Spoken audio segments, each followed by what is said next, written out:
अब हम पढ़ रहे हैं क्लास 7 की इंग्लिश। क्या पढ़ रहे हैं? English.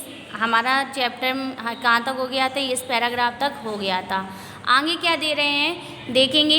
B spend millions of rupees each year in fighting fires, यानी कि क्या कह रहे हैं कि हम आग से लड़ने के लिए हर ईयर्स यानी कि प्रत्येक ईयर बहुत सारे सैकड़ों करोड़ों रुपए को खर्च कर देते हैं। And we spend more trying to find new way of preventing fire from happening and getting out of control. और क्या कह रहे हैं, बहुत सारे कोशिश भी करते हैं और उनमें रुपए भी खर्च करते हैं, किसको? आग को रोकने के लिए या आग को नियंत्रित करने के लिए। क्या कह रहे हैं? And we spend more trying to find new way, और हम लोग बहुत सारे रुपयों को खर्च कर देते हैं इसी कोशिश में कि बहुत सारी नई वस्तुओं को खोजने में, ठीक। और prevent fire from happening and getting, happening मतलब क्या होता है, गेटिंग आउट ऑफ कंट्रोल मतलब आग को नियंत्रित से बाहर ना जाने के लिए। तो क्या कह रहे हैं, आग को रोकने के लिए या नियंत्रित से बाहर ना जाए उसके लिए हम लोग बहुत सारे क्या करते हैं, चीज़ों को खोजते हैं। On the whole we have learn rather well to control fire and put it to good use in our everyday life. फिर क्या करते हैं, हम इसी सब चीज़ों से सीखते हैं कि हमारे लिए आग को नियंत्रित में रखना कौन ज़रूरी है या क्या अच्छा है। इसी से हम लोग देखते हैं कि हमारी रोज़मर्रा की ज़िंदगी में कौन सी चीज़ों का हमें इस्तेमाल करना चाहिए और कौन सी चीज़ों का इस्तेमाल ना करना चाहिए, ठीक। लॉन्ग एगो, क्या कह रहे हैं, long ago there where no fireman. क्या कह रहे हैं, long ago there where no fireman, ठीक। क्या है, लंबे समय पहले, लॉन्ग एगो मतलब लंबे, बहुत ही ज़्यादा लंबा समय है। लंबे समय पहले देयर वॉज नो फायरमैन, कोई भी फायर यानी आग से लड़ने वाले व्यक्ति नहीं होते थे। व्हेन फायर ब्रोक आउट, और जब आग बाहर हो जाती थी यानी कि बहुत ज़्यादा फैल जाती थी, everybody became a fire fighter, तो प्रत्येक व्यक्ति क्या करता था, हर व्यक्ति आग से लड़ने के लिए तैयार हो जाता था, ठीक। पीपल फॉर्म्ड ह्यूमन चेन, क्या कह रहे हैं, people formed human chain. People क्या कर लेते हैं, जो लोग होते थे वो एक कतार सी बना लेते थे। क्या कर लेते, ये आपको दिख रही होगी फिगर में यहाँ पे कि कतार सी बना लेते। तो क्या कह रहे हैं, human people formed human chain, यानी कि वो एक कतार सी बना लेते थे। And pass the bucket of water from a well or pond to the blaze. क्या कह रहे हैं, और एक दूसरे के सहारे बाल्टी में पानी लेके कुएं से या तालाबों से पानी लेकर एक दूसरे तक पहुंचाते थे और आग को बुझाते थे। ब्लेज मतलब हमने लिखा ही है मीनिंग, ब्लेज मतलब फायर यानी कि आग, ठीक। Now there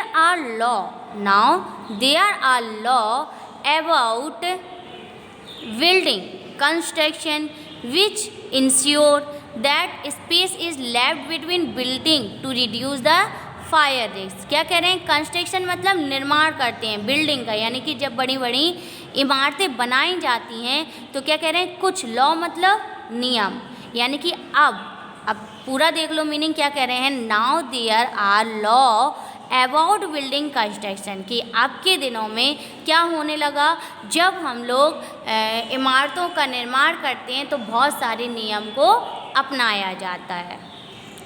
which ensure that, ensure मतलब उनका अनिवास, यानी कि बोलते हैं ना इसका इंश्योरेंस, बीमा करा दिया, वही चीज़ है कि which ensure that space is left between building to reduce the fire risk. क्या कर देते हैं, उसका बीमा करा देते हैं और उसमें क्या करते हैं, उसकी फायर रिस्क को, जितनी भी रिस्क होते हैं, खतरे होते हैं, उनको भी हटा दिया जाता। कैसे हटा दिया जाता था, उनके में आपस में बहुत ज़्यादा गैपिंग देते थे, ठीक। Space left between two reduce, क्या कह रहे हैं, उनमें थोड़ी सी जगह रखते थे और सारी ही खतरों को दूर कर देते थे। एवरी न्यू बिल्डिंग स्पेशली, क्या कह रहे हैं, एवरी न्यू बिल्डिंग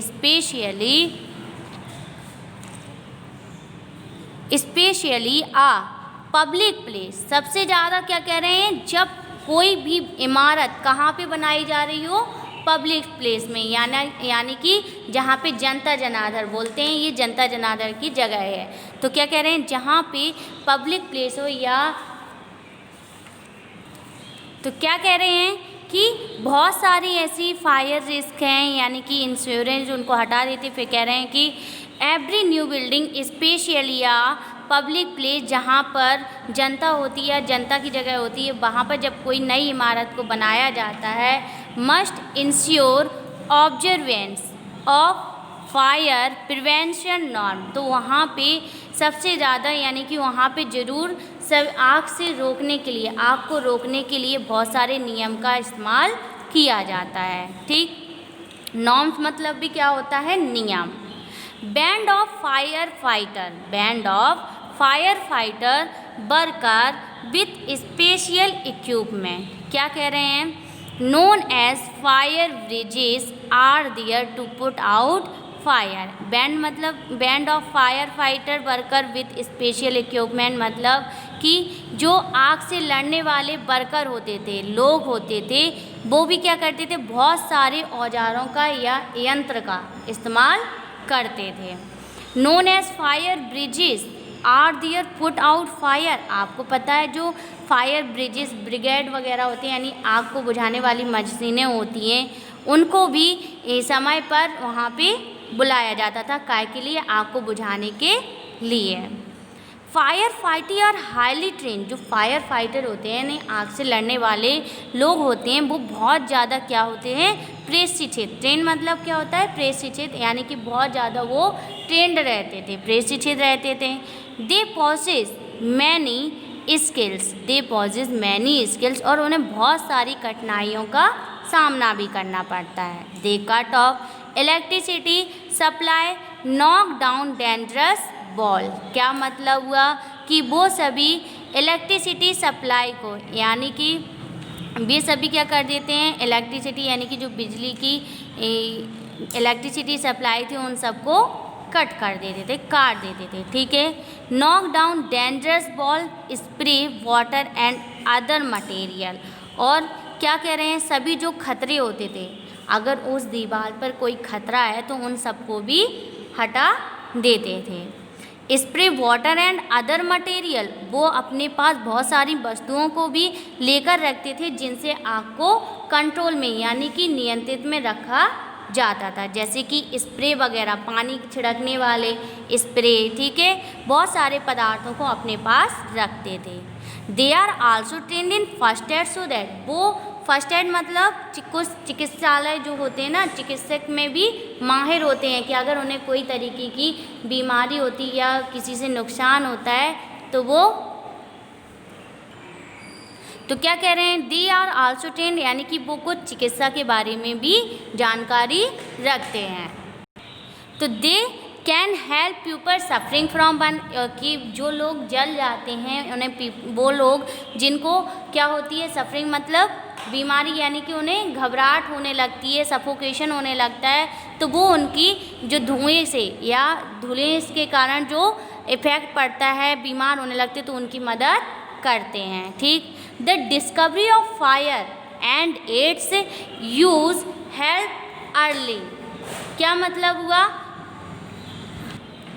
तो the discovery of fire and its usages help early man to cope with nature better and gradually adopt a settle mode of life, क्या मतलब हुआ कि the discovery of fire and its usages help early man, वो और बहुत सारी चीज़ों की खोज करते हैं, यानी कि डिस्कवरी मतलब खोजें करते हैं। ठीक है, डिस्कवरी ऑफ फायर बहुत सारी चीज़ों की खोज करते हैं। Usages help early man to cope with nature, ताकि वो क्या कर सकें, जो अर्ली मैन थे, प्राचीन के लोग थे, वो भी इन सब चीज़ों के बारे में धीरे धीरे जानना लगे थे। Adopted a settle mode of life, और फिर वो धीरे धीरे क्या करने लगे थे, अपने जीवन में अच्छे तरीके से रहने लगे थे। Fire is still worshipped in many parts of in the world. आप जानते हो कि आग को कई लोग पूजा के रूप में भी पूरे विश्व में कई जगह पूजा के रूप में भी, वर्शिप मतलब पूजा के रूप में उसे मानते हैं, यानी कि उनकी पूजा करते हैं। Fire is indeed a fire but as we known it can be dangerous enemy once it gets out of control. क्या कह रहे हैं, फायर हमारी दोस्त तो है, लेकिन जब वो क्या हो जाती है, कंट्रोल से बाहर हो जाती है या नियंत्रित से बाहर हो जाती है, तो it can be dangerous enemy, तो वो एक बार हमारी शत्रु भी बन सकती है। तो हमने इस चैप्टर में क्या पढ़ा है कि आग हमारी दोस्त भी हो सकती है, और अगर वो नियंत्रित से बाहर हो जाए तो वो हमारी शत्रु भी हो सकती है।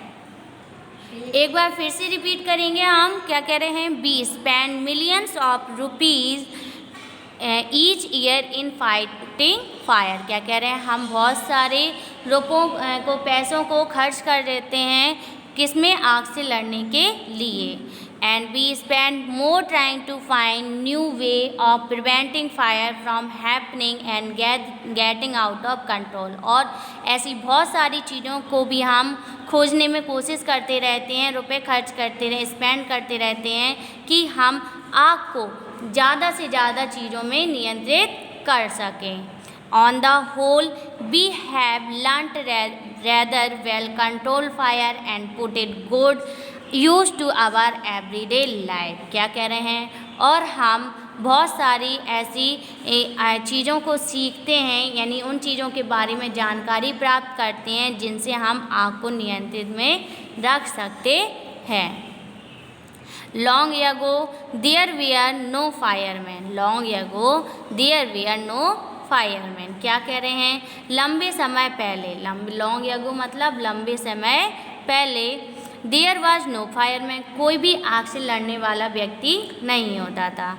व्हेन फायर ब्रोक आउट, और जब आग टूट जाती, फैल जाती थी, ब्रोक मतलब टूटकर फैल जाती थी, every day become a fire fighter people formed human chain. क्या कह रहे हैं, तो जो सभी लोग होते थे वहाँ के प्रत्येक व्यक्ति आग से लड़ने के लिए तैयार हो जाता था, और वो एक लंबी सी चेन बना लेते थे, यानी कि लाइन बना लेते या कतार बना लेते। And passed bucket of water from well or a pond to the blaze, और एक दूसरे के सहारे क्या करते थे, बाल्टियों में कुएं या तालाब से पानी भर के एक दूसरे को देते थे और आग तक पहुंचाते थे। Now there are law about building. क्या कह रहे हैं कि अब बहुत सारे, जब इमारत को बनाया जाता है, कंस्ट्रक्शन किया जाता है, निर्माण किया जाता है, तो बहुत सारे नियम का इस्तेमाल किया जाता है, यानी बहुत सारे नियम का इस्तेमाल किया जाता है, ठीक। Which ensure that space is left between building to reduce the fire risk. क्या मतलब हुआ कि is left between building to reduce the fire risk, बहुत सारी जो उसमें आग के कारण जो खतरे होते थे उनको हटा दिया जाता, रिड्यूस मतलब हटा दिया जाता था या कम कर दिया जाता था, ठीक। एवरी न्यू बिल्डिंग स्पेशली या पब्लिक प्लेस, और जो प्रत्येक न्यू बिल्डिंग थी या फिर नई इमारत को जब बनाया जाता था पब्लिक प्लेस पे, यानी कि जहाँ पे जनता हुआ करती है, वहाँ पर must ensure observation of fire prevention norm, तो वहाँ पे सबसे ज़्यादा जो लाभदायक नियम होते थे उनका इस्तेमाल किया जाता है। ऑब्जर्वेशन मीन्स क्या होता है, लाभ, नॉर्म मतलब नियम। Band of fire fighter worker with special equipment known as fire brigade. क्या कह रहे हैं, और वहाँ पे बहुत सारे फायर फाइटर वर्कर यानी कि आग से लड़ने वाले व्यक्तियों को भी रखा जाता है जो क्या कर सके, इक्विपमेंट यानी कि वो अपने यंत्रों को इस्तेमाल करते हैं और आग से लड़ते हैं। फायर ब्रिगेड, आग बुझाने वाली मशीन को भी बुलाया जाता है। Are there to put out fire, जिससे क्या किया जाता है, आग को बुझाया जाता है। Fire fighter are highly trained, क्या कह रहे हैं, जो आग से लड़ने वाले व्यक्ति होते थे वो प्रशिक्षित लोग होते थे, यानी पूरी तरीके से तैयारी रहती थी उनकी, यानी कि वो पूरी तरीके से सीखे हुए होते हैं, ठीक है। दे पॉजेस मैनी स्किल्स, क्या कह रहे हैं, दे पॉजेस मैनी स्किल, दे कट ऑफ इलेक्ट्रिसिटी सप्लाई, यानी कि वो बहुत सारी चीज़ों से क्या करते थे,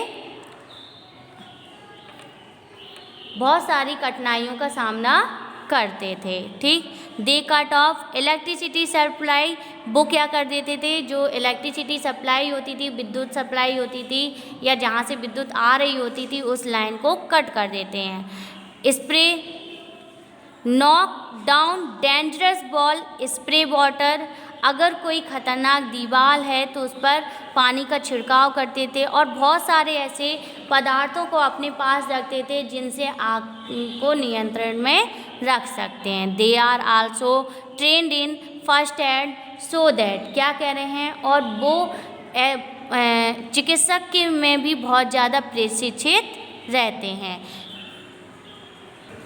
दे can help people suffering from burn और from the effect of smoke, क्या मतलब हुआ, और वे लोगों की जो आग के कारण या आग के धुएं के कारण क्या करते हैं, जल जाती है या उन्हें कोई घबराहट सी होती है, सफोकेशन होता है, तो वो उन लोगों की मदद करते हैं। The discovery of fire and it uses help early man chop with nature, धीरे धीरे जो व्यक्ति थे, अर्ली मैन थे, उन्होंने आग की खोज की और फिर वो क्या हो गए, better and gradually adopt settle mode life, और वो अपने जीवन में क्या होते गए, अच्छे तरीके से रहने लगे थे।